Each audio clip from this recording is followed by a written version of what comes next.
Það var úrslitakeppnin aftur. Hvernig er stemmingin í herbúðum Keflavíkur? Hún er bara góð.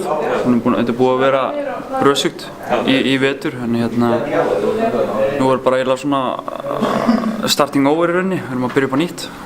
Og í nýrri keppni sem að allir byrja á núlli þannig séð. Byrja utan heimavöllum. Fáðu þau Haukar í fyrstu umferð. Það er nú 1-1 hjá milli liðanna í vetur þó að séu kannski svona ólíkir hópar sem að voru að spila á leikinn. Hvernig líst þér á möguleika Keflavíkur? Hvað þurfum við að gera?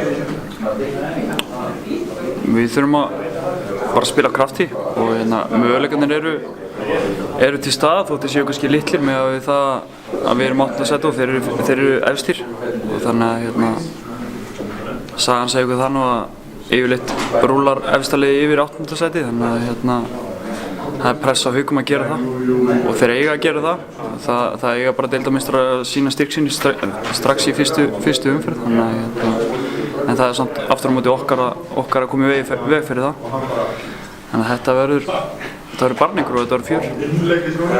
Það verður svolítið skrýtin deild þar sem að leiðin í neðri hafa inni í efri og öfugt. Það er erfitt að teipa á leiki í þessari deild. Hvernig heldur að þessi sería úrslitakeppnin eftir að verða með tillit til þess? Heldur þetta verði meira af óvæntum úrslitum heldur en það hefur verið áður? Ég veit það ekki. Ég meina það er náttúrulega mörg góð lið. Það eru fleiri góð lið heldur en hafa verið seinustu ár held ég. Og flest liðin, það er engin sería sem ég myndi segja að væri gefin sem hefur yfirleitt verið eins og í fyrra til dæmis með Þór Akureyrar og KR. Maður vissi að KR var að fara að taka hana og svo framvegis þannig að nema kannski fólk heldur að Haukar taki okkur auðveldlega því að við erum búin að vera rokkandi í vetur. Það er nú ekki bara eitthvað sería, ég meina það er eins og í Stjarnan, ég meina það er svolítið erfitt að ráða það líka og svo með Tindastóll Grindavík og svo KR Njarðvík. Þetta er allt hörku viðri.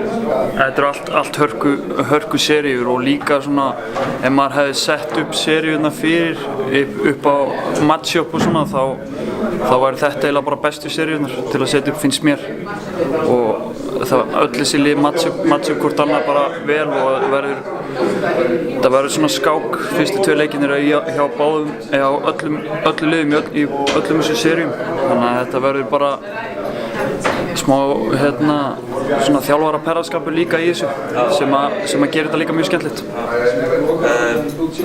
8. sæti hjá Keflavík, síðasta sæti inn í úrslitakeppni og það verður nú verið svona nokkuð örugt síðustu umferð allavega. Hvernig er staðan á trúnni í Keflavík?